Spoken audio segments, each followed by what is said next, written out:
The fight hasn't even started yet. Muhammad Ali looks into the camera and tells the world the exact round his opponent will fall. The crowd doesn't believe him.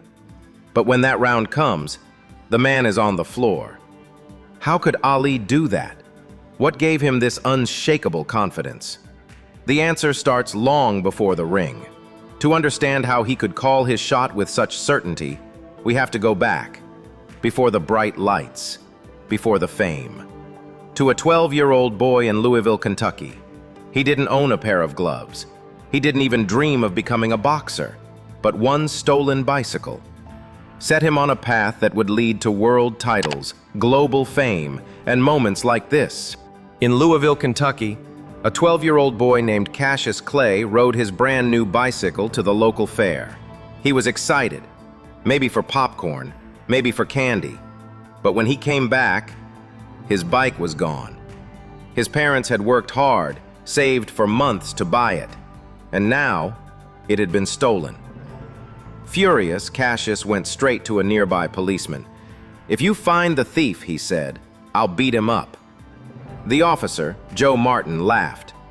"First, you'd better learn how to fight." Martin wasn't just a cop, he was a boxing coach. And that moment, over a stolen bike, was the start of Cassius Clay's journey to becoming Muhammad Ali. Cassius Clay was no longer the kid whose bike had been stolen. In dingy gyms and small-town arenas, he had turned raw anger into precision. Win after win stacked up. Quick jabs, light feet, and a smile that taunted opponents as much as his fists did. By 1960, the chatter wasn't just local. He was the name on boxing boards across the country. That summer, the call came. Rome. He had been chosen to represent the United States at the Olympic Games. But there was a problem. Cassius wasn't afraid of punches.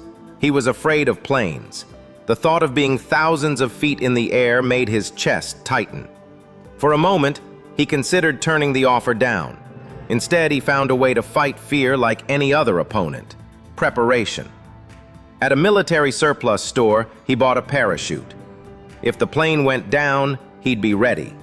His teammates laughed. Cassius didn't. When the wheels touched down in Rome, the fear vanished like it had never existed. The roar of the Olympic crowd replaced it. His first bout ended in victory. So did the second. The third. Each fight was faster, sharper, more certain. In the final match, the judges didn't need much time. Cassius Clay had won the gold medal in light heavyweight boxing. Cameras flashed. Crowds cheered. America had a new champion. Cassius Clay stepped into the professional ring on October 29, 1960. Carrying the Olympic gold in his past and a city's expectations on his shoulders. His opponent, Sonny Liston, was no world champion, but tough enough to test any newcomer. From the opening bell, Clay's footwork was unlike anything the crowd had seen. Light, unpredictable, circling, darting in and out. It wasn't just speed. It was a rhythm that left Hunsaker swinging at air. When Clay struck, the punches came sharp and precise, landing before the other man could even finish his move. 6 rounds later, the decision was clear. Cassius Clay had won his first professional fight. It was the beginning of a streak, win after win, 19 in a row. And with each fight, Clay sharpened more than just his skills, he sharpened his tongue. Inspired by wrestler Gorgeous George, he began taunting opponents in press conferences, predicting exactly which round they would fall. It wasn't just showmanship. More often than not, the predictions came true. The boxing world took notice, and somewhere down the line, the reigning heavyweight champion, Sonny Liston, started hearing Clay's voice, loud, mocking, and impossible to ignore. The world was watching. Heavyweight champion Sonny Liston, a mountain of a man, feared and undefeated. The odds were stacked against the young challenger, Cassius Clay. But Clay wasn't just fighting with his fists, he fought with his words. In the weeks leading to the bout, Clay taunted Liston relentlessly, calling him names, mocking his reputation, boldly predicting the round he would knock him out. The media was skeptical. The public was divided. Was Clay just a brash kid, or was there something more? October 25, 1964, Miami Beach. The bell rang. From the start, Clay danced, floated around Liston, his footwork a blur. Liston's punches, powerful but slow, couldn't catch the lightning-fast challenger. But then, something unexpected. Liston's eyes began to betray him. One eye swelled shut, the result of a punch, or perhaps an old injury reopening. The champion was losing his edge. Round after round, Clay's confidence grew, and Liston's weariness showed. In the 6th round, Liston's corner threw in the towel. The champion had quit. In the ring, Cassius Clay grabbed the microphone. "I am the greatest," he declared. But that was just the beginning. 2 days later, he announced something even more shocking. He had converted to Islam, rejecting the name Cassius Clay as a symbol of slavery. He was now Muhammad Ali. America wasn't ready. Newspapers and radio shows vilified him. His own hometown paper called him a disgrace. Even some fellow boxers weren't kind.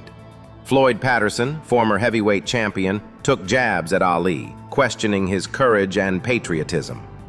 Ali's bold new identity was met with hostility, but he stood firm. The new heavyweight champion was on fire. First up, Floyd Patterson, a former king of the ring. Ali wasn't just fighting to win, he was fighting to prove he belonged at the top. And prove it he did. Round after round, Ali's speed and precision tore Patterson apart. It wasn't just a victory, it was a statement. I'm here to dominate. But the real drama came next. Ernie Terrell, a challenger who refused to call him Muhammad Ali. During their brutal battle, Ali unleashed fury like never before. Time and again, he shouted in the ring, "Say my name," demanding respect, demanding recognition for who he had become. Terrell's defiance only fueled Ali's rage. And by the final bell, Ali's message was clear. This was no ordinary champion. This was a man who fought for more than titles. He fought for identity. Then came the rematch everyone had been waiting for, Liston. But this time, the fight was shockingly short. With a single thunderous punch in the first round, Ali knocked Liston out cold. The roar from the crowd was deafening. Ali wasn't just a champion, he was unstoppable. His legend was growing. But as Ali basked in his invincible aura, a darker shadow loomed on the horizon. Whispers of war. The Vietnam conflict was escalating. And soon, the greatest fight of Ali's life would take place far beyond the boxing ring. In 1966, Muhammad Ali faced a challenge unlike any he had seen in the ring. The Vietnam War draft called him to serve, but Ali refused. "I ain't got no quarrel with them Viet Cong," he said plainly. "No Viet Cong ever called me nigger." His stance was clear and firm. The public reaction was swift and harsh. Many saw him as unpatriotic. His words stirred outrage. The government charged him with draft evasion. His boxing license was revoked. His heavyweight title was stripped away. Ali's career was on hold. Financially, he struggled. But he didn't stay silent. He took his fight to college campuses across the country, giving speeches about his beliefs, about civil rights, about justice. He became a symbol of black activism, inspiring many with his courage. Behind the scenes, a legal battle was underway, a fight for his freedom that would reach the highest court in the land. The Supreme Court would soon decide his fate. After years away from the ring, Muhammad Ali's boxing license was finally restored in 1970. He stepped back into the spotlight with a fight against Jerry Quarry. A test to prove he still had what it took. Ali won decisively, regaining momentum, reminding the world why he was a champion. Then came the biggest challenge yet, the fight against Joe Frazier. Dubbed the fight of the century, it was a clash between two undefeated heavyweights. The nation was divided. In a brutal 15-round battle, Ali suffered his first professional loss. The fight ended with Frazier declared the winner. But Ali was far from finished. In their rematch, Ali's skill and strategy prevailed. He defeated Frazier, settling the score. With that victory behind him, Ali set his sights on a new target, the undefeated, feared champion, George Foreman. The stage was set for another legendary showdown. In 1974, Muhammad Ali faced his toughest test yet. Undefeated heavyweight champion George Foreman, a powerhouse feared across the globe. The fight was set in Zaire, Africa, a stage unlike any before. Foreman had been overwhelming in his previous bouts, known for knocking out opponents early and often. But Ali had a plan. He let Foreman attack, leaning against the ropes, conserving energy, while Foreman exhausted himself. This strategy, later called the rope-a-dope, shocked the world. By the 8th round, Foreman was worn down. Ali seized his moment, delivered a knockout blow that stunned everyone. Ali reclaimed the heavyweight title, solidified his status as a global icon. 2 years later came another legendary battle, the third and final fight with Joe Frazier in Manila, known forever as the Thrilla in Manila. It was a brutal contest. Both men pushed to their limits, fighting through exhaustion and pain. The physical toll was immense. Both fighters were near collapse by the end. Ali emerged victorious, but signs of wear, of slowing down, were clear. Still, he refused to quit. In 1978, Muhammad Ali made history again.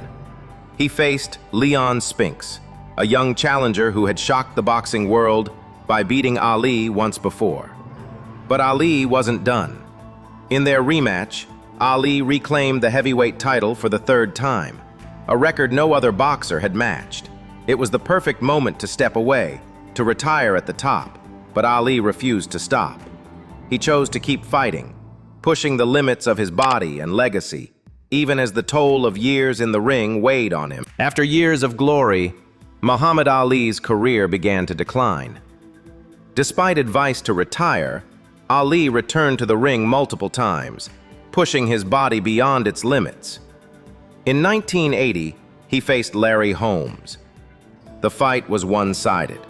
Holmes dominated Ali, delivering a harsh defeat. Still, Ali fought on. In 1981, he met Trevor Berbick in his final match. The fire had dimmed. His speed and strength were gone. Ali lost again, quietly stepping away from boxing for the last time. His late comebacks had taken a toll, marking a difficult end to a legendary career. In the years after boxing, Muhammad Ali faced a new battle, Parkinson's disease. Though his body slowed, his spirit remained strong. He became a global humanitarian, using his fame to fight for peace and justice. In 1990, Ali traveled to Iraq, negotiating the release of American hostages, risking his own safety for others. In 1996, he returned to the world stage once more, lighting the Olympic torch, a symbol of hope and resilience. Muhammad Ali's legacy is more than victories and titles. He was the fighter who could predict the round, but never the end of his own fight.